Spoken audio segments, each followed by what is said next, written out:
ជំរាបសួរក៏ដូចជាសួស្តីទៅកាន់ប្រិយមិត្តអ្នកស្ដាប់នៅក្នុង Channel នីតិរឿងខ្មោចរាត្រីទាំងអស់គ្នាហើយវិលមកជាមួយខ្ញុំបានម្ដងទៀតហើយនៅក្នុងពេលវេលានឹងម៉ោងដដែល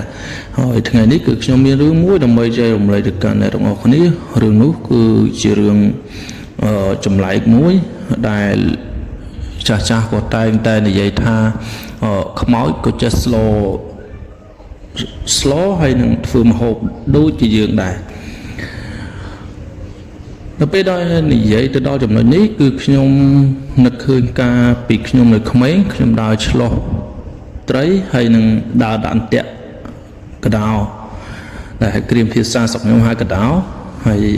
នៅក្នុងវិញ្ញាណក្រមគេហៅថាកណ្ដុរនៅពេលដែលខ្ញុំស្លោទៅដាក់អង្គប់ឬមួយក៏ទៅឆ្លោះហ្នឹងគឺខ្ញុំតែងតែដើរទៅធំក្លិនដូចជាដំឡូងស្ងោរស្លបហាលស្លកកោស្លម្ជូរ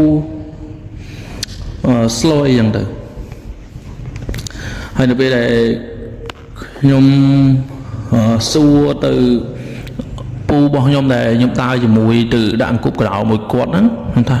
ពូមានធំក្លិនអីគាត់ថាដូចអត់ធំអីបងហ្នឹងស្ងួយទៅដលងស្ងោរដែរបងគាត់ថាធូហ្វេអញនឹងធំអីបងធំថាអីហ្នឹងខ្ញុំក៏អត់មាត់ដែរដល់ពេលអត់មាត់ដើរទៅប្រហែលជាកន្លះគីឡូដីទៀតក៏ធំក្លិនស្លបហាលម្ដងដល់ពេលអញ្ចឹងខ្ញុំសួរគាត់ទៀតពូមិនធំក្លិនអីអត់ខ្ញុំធំក្លិនតែគេស្លបហាលមិនទេនេះឬមួយក៏អ្នកគេដាក់ទឹកម៉ាស៊ីនដាក់អីគេស្លហូបស្លអីចឹងតែនៅជុំវិញកន្លែងហ្នឹងគឺអត់មានរោងគេធ្វើដើម្បីយាមម៉ាស៊ីនដាក់ទឹកដាក់អីនោះទេក៏គាត់អត់មាត់ដែរហើយនៅតាមផ្លូវហ្នឹងទៀតគឺតាមផ្លូវអាទេសគោដែលពីមុនហ្នឹងអត់ទាន់មានឡានអត់ទាន់មានអត្រាព្យួរអត្រាដឹកស្រូវដឹកអីទាំងបេទាំងបាវអីចឹងទេគឺគេដឹកកដាប់ដោយគោដោយសេះអីចឹងទៅហើយចឹងតាមផ្លូវហ្នឹងវាមានត្រីចឹងគាត់ទៅឆ្លោះល្ងាចតិចទៅដាក់អង្គប់កដោហើយនឹងយប់បន្តិចទៅឆ្លោះត្រីដើម្បីយកទៅលក់យកទៅហូបអីចឹងណាកុំឲ្យថាទៅមកដៃទៅទេអីចឹងដល់ពេលជួបរឿងបែបហ្នឹងទៅក៏គាត់អត់ទាន់ប្រាប់អីច្រើនដែរគាត់ថាកុំត់ទៅសួរអញច្រើនហើយមើលលោកបានត្រីមួយស្លោពីរស្លោអីគ្រាន់ទៅផ្ទះស្លោស្អែកអញ្ចឹងទៅខ្ញុំក៏លែងសួរគាត់ដែរ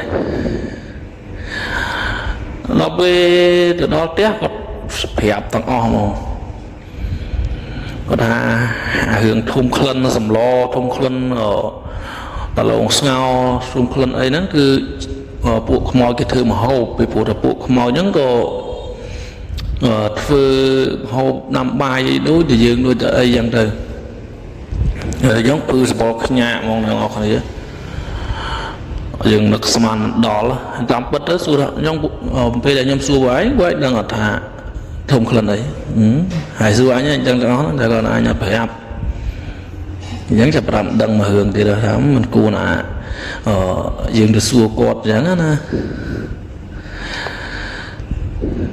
ហើយតោះតែយ៉ាងទៅថ្ងៃក្រោយទៅដឹងហ្មងធំអីក៏អត់មកដែរដើរវៀងអត់ដើរផ្លូវហ្នឹងទៀតទេដើរវៀងទៅឆ្ងាយទៅផុតក្លិនផុតអីហ្នឹងទៅបាន